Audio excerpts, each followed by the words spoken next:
In an industry dominated by a relatively small number of large and medium-sized technology developers, the odds are stacked against the smaller, more focused vendors that are often the ones bringing innovation to the telecoms industry. So what can be done to rectify this? A new paper entitled Accelerating Innovation in the Telecommunications Arena looks to offer some answers, and over the course of 2 special panel sessions hosted here on TelecomTV, I'm going to be speaking to the authors of that paper. So let's meet today's panelists. Industry analyst Caroline Chappell from Analysys Mason, Diego Lopez from Telefónica, and Klaus Martiny from Deutsche Telekom. Welcome, everybody. Thank you, Ray. Hello. Great. Well, thanks for joining us today. So let's start with you, Caroline. Caroline, can you tell us why and how this group has got together, why you're publishing this paper at this time, and why it's important? Well, thank you, Ray. Thank you for having us. So as you can no doubt see, we've all been in the industry for some time, and we are all like-minded in the fact that we believe that there needs to be a new ecosystem for the telecoms industry to fit it for the 21st century. And we've been discussing that informally for a number of years, but we decided to come together and see if there was anything we could do more formally to try and accelerate the creation of this new ecosystem. And I think why now? It's because we are at an extraordinary point in the evolution of our industry. First of all, if you look at the revenues of the top 10 operators globally, by revenue in 2018, over the past almost decade, their revenues have been flat or even declining. So I think there's a very well-known understanding that there is very little growth, and all that growth that there is as a result of our industry has been taken by other players.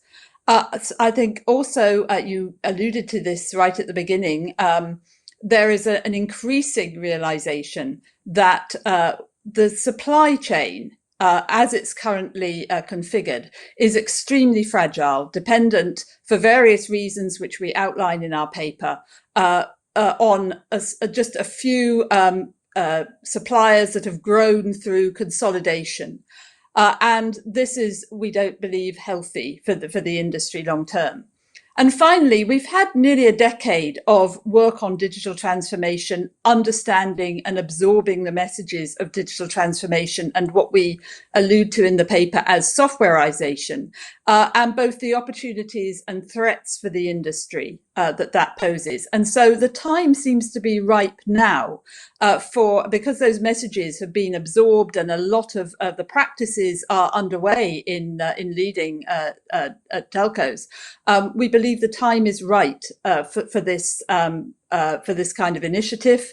And we do believe it's, as I say, important for the long-term health of the industry that we increase the amount of innovation that it absorbs and both creates and absorbs. Okay, great. Thanks, Caroline. So let's turn now to Diego. Diego, why is this important to Telefónica to try and help to catalyze more innovation in the industry, and why are you involved in this process? I think that Caroline has made a perfect summary of the main reasons that are behind of Telefónica being involved in this. For us, we started this journey to transformation or softwareization, whatever you call it, almost 10 years ago, and this crystallized somehow on the NFV initiative that we were enthusiastic. We consider us founding fathers or founding parents, to be more correct, of this idea and this movement. And we soon realized, and the experience has shown to us, that it's not only about the technology, it's not only about the technological foundations of transforming how you provide the network functions, how you manage, how you orchestrate them, but this always is about much deeper changes in the ways in which the telco industry is organized and has been organized probably since the regulation happened and the old monopolies were open to competition. There is a clear need for us in order to address these changes in the revenue sources, adding new revenue sources, identifying them, making them possible in a much more agile way. And what is important as well is being able to react to market demands in a much more agile way as well. It's not about having cycles of several years or decades in some cases, in which we have to deal with services and the definition and deployment. Personally, well, I'm involved in this among other things because when I was hired by Telefónica 9 or 10 years ago, I don't remember exactly, or it's about to be 10, sorry. It was precisely because of that. I have been involved in this move in Telefónica towards this deeper deep network transformation and evolution since the beginning, and somehow I feel that is among other things is sort of my obligation to the company and to the general industry. Excellent. Yes, I think there's probably a lot of people in the industry in the same situation as you, wanting to help to move things on, but finding that there are some barriers. So, Klaus, let's turn to you now. Is there a willingness at Deutsche Telekom and, in fact, across the telco community to change the way in which the telcos engage with these smaller, more innovative suppliers? And are there particular barriers that are holding back the way in which those smaller companies can engage with the telcos? Ray, that's a great question. Thank you for that. Yes, I confirm definitely there's a willingness in Deutsche Telekom to change the process, how they work together with smaller companies. But not only in DT, is also willingness across the industry. As I joined this industry, it was really difficult to bring smaller companies together with a big company like Deutsche Telekom. It was a complete different process. Because the expectation on the big company was, okay, well, we are a big company, we deliver your products, and then fine. And otherwise around, the smaller companies didn't understand the DNA of this big company, and their expectation was completely different. That's definitely changed over time. Today, to work with a big company is much, much simpler than in the old days. It's not perfect, but there's definitely willingness to understand how the smaller companies work. But other way around, the smaller companies definitely have also to understand how the big companies are working and how their processes internally. And this is one of the obstacles which I can clearly see, that it is a kind of expectation management on both sides. The smaller companies have to understand that the big companies have to follow some processes, sometimes a little bit slowly in order to make a decision. But in principle, there is a good opportunity to work together. Other way around, the big company has to understand that these smaller companies have a complete different DNA from their own DNA, and they have a complete different thinking and a complete different process how they're delivering services. And what I can also see clearly is the expectation that a small company should deliver projects for millions of customers. That should be really clear on both sides. What they are able to deliver from a smaller company, because if you are promising everything, you can deliver a service for millions of customers without any big impact. It should be really clear at the beginning that you are able to do that. If not, I think then this collaboration have a damage in the partnership, and that is something which both sides has to avoid. But in terms of innovation, I think there's a good way to collaborate and cooperate to get some good ideas on board of a big company. Okay, great. So maybe greater clarity about both sides, about understanding each other, understanding the processes. But clearly some things have to change, probably on both sides. So Caroline, do you think that the industry is set up in a way that it can actually change, it can advance or bring in new processes?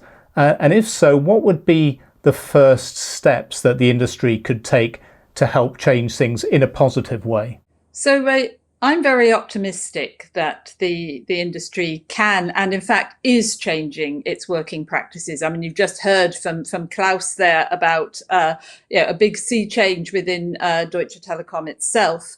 But many other operators are also undergoing sort of radical change in mindset, in culture, in working practices.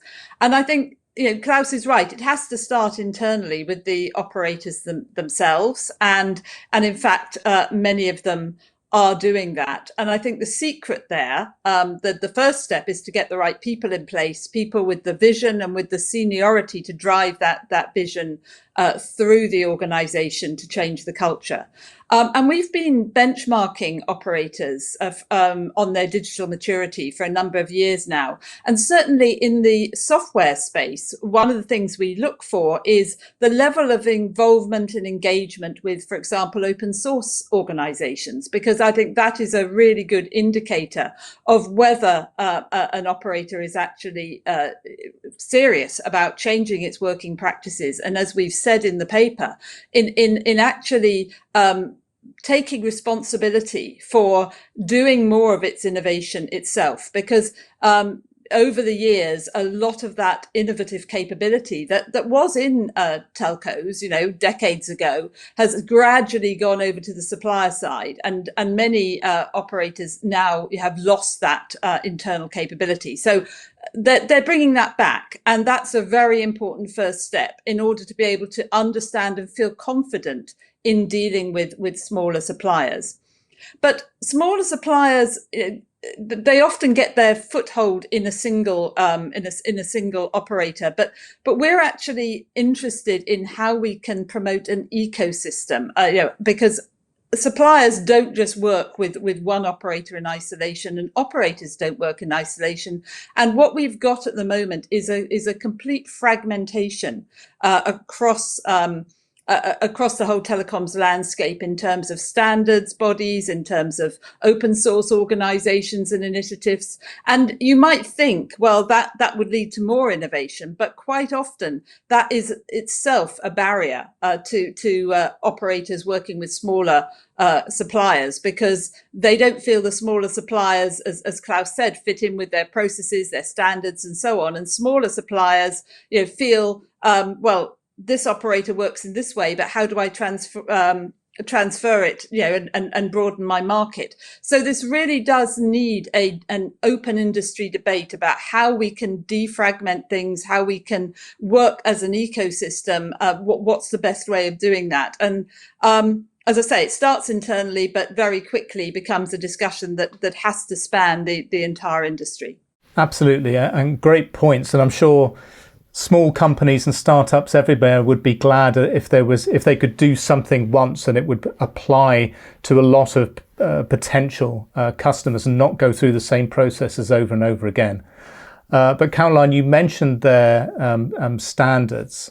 So Klaus, I want to ask you, is there anything in the way that standards and specifications are developed and then consumed in this industry that could be changed or updated to help the smaller companies accelerate their processes? I think there are a lot of opportunities to change the process, and I think we have to change the process, how we deliver standards. It's not only based on the fact that smaller companies joining the telco industry, the telco space. It's also what Caroline said, the cooperation between standards and open source. As you know, I'm sharing the CSM in ETSI, which is the scope to talk about zero-touch service management. And we try to change the process a little bit there, because the fact is that the resources in the smaller companies are not that big that they can deliver specs for standards. But what they can do is they can deliver technical box where they can show what they are able to deliver. And then we can learn from that one. I think this could be a good collaboration that the bigger companies which have the resources to deliver the standards can collaborate and cooperate with the smaller companies in this technical deployment side and development side. I think that should be changed. Then the cycle is much shorter from the beginning of the deliver the standards until the implementation. Because if you're looking backwards, how we delivered standards, it took ages to deliver a standard. Then it would be deployed and implemented, and maybe a year later we got feedback: is the standards good or worse? And that can be changed, and that can be done really on a collaboration side between bigger companies which are able, as I said, to deliver standards, and smaller companies which are doing the technical realization and make a test: is their innovation idea useful or not? Excellent. Yeah, I'm sure there's lots of people out there who would love to see that process shortened or find a way to get involved. Of course, resources is always a challenge there for the smaller companies.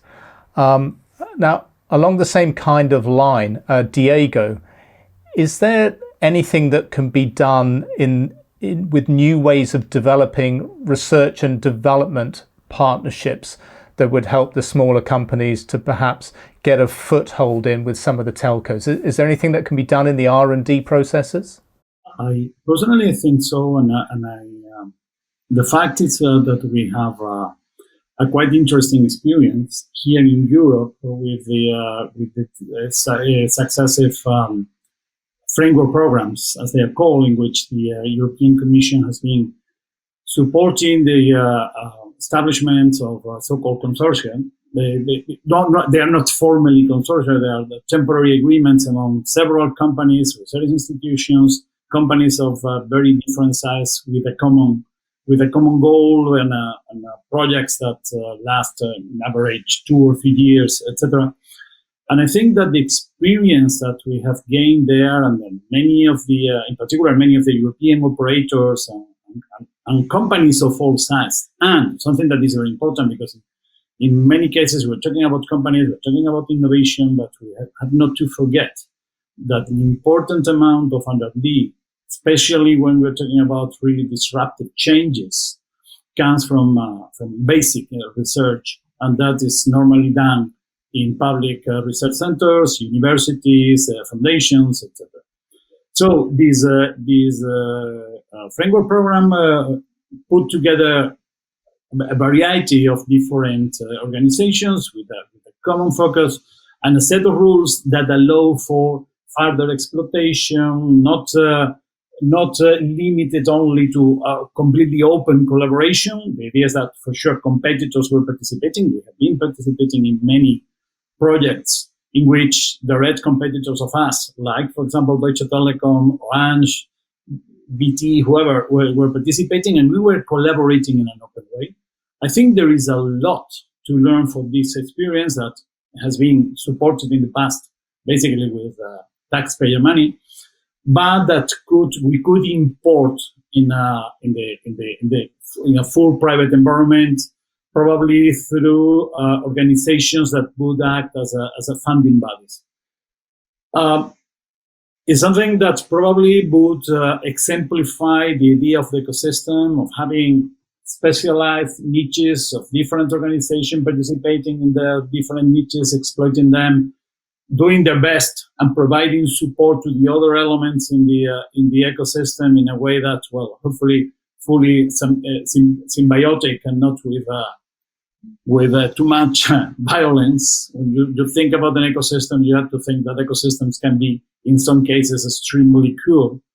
But and the idea is to build these small ecosystems that would help in growing a bigger one. For sure, when we're talking about R&D activities, you cannot make them fully open to 100 different participants, and I think personally that this is one of the problems that the current approach to open source has. That is this idea of the survival of the fittest and this kind of stuff.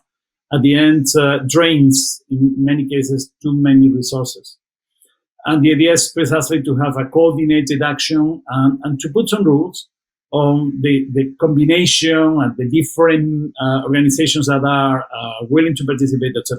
Let me say, the past experience we have with this kind of projects, to me, is quite illustrative of what such an ecosystem could be in R&D, and I fully believe that we can learn a lot from it and take a lot of advantage of applying the principles. And I'm eager to see so and to collaborate in building this in the future.